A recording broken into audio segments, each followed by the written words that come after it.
It is called in Arabic hulm. And hulm is an evil dream. In English we call it a nightmare. In English we call it a nightmare. And these types of dreams are from shaitan. These types of dreams are from shaitan. And the sign of this dream is that it terrifies you. You see something evil, something disgusting. You see your loved one die a miserable death. You see yourself in a car accident. You see yourself being chased by evil aliens or beasts or something like this. This type of dream is just the shayateen wanting to irritate you. They're playing a joke, a practical joke on you. And these types of dreams are never ever ever true. Nobody should believe this dream. Nobody should believe nightmares. And our Prophet ﷺ said that nightmares should not be told to anybody. If you see an evil dream, don't go tell other people about it. Why? Because shaitan is making a fool of you. Once a man came to the Prophet and he said, "O Messenger of Allah, I saw my head got cut off in the dream and it was rolling like a ball and I'm running after it to pick it up." The Prophet ﷺ said, "Don't tell other people how shaitan played with you last night. Don't go tell other people this. He's laughing now when you go tell him because you believe this dream." What is the sign of this type of dream? You wake up terrified. You wake up in a sweat. You wake up in the middle of the night. What was that? What did I see? This is the sign. This is from shaitan. Shaitan does not know the future. So if you see yourself in a car accident and the next morning you call and say, "I'm not going to go to work because I don't want to drive," shaitan's the one laughing at you.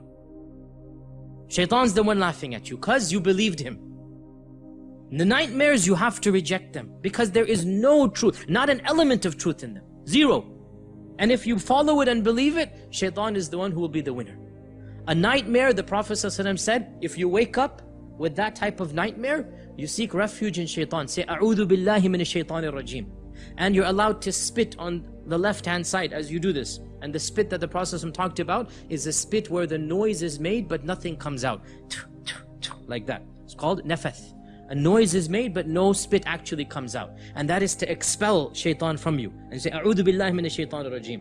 And also the Prophet ﷺ said, whatever side you're on, turn to the other side.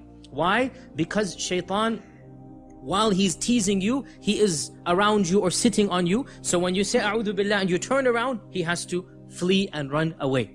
And the Prophet ﷺ said, if it's really bad, then even stand up and pray 2 rak'at to seek refuge in shaitan and to establish that relationship with Allah. Whatever you do, you don't tell anybody, not your loved ones, not your spouse, not your friends, nobody. These types of dreams, you leave them. Also, by the way, dreams of a vulgar nature, wet dreams, these are also from shaitan. Now, a man is not sinful or a woman is not sinful for having such dreams.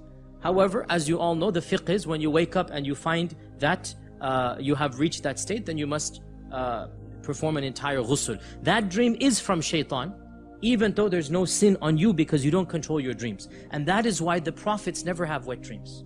None of the prophets can have wet dreams because this is from shaitan. This extreme vulgarity that it is natural. I mean, there's no reason for us to feel guilty about this. It is natural for a person to go through this, and it is not something to feel any issue about. But we should realize that this type of dream is coming from shaitan.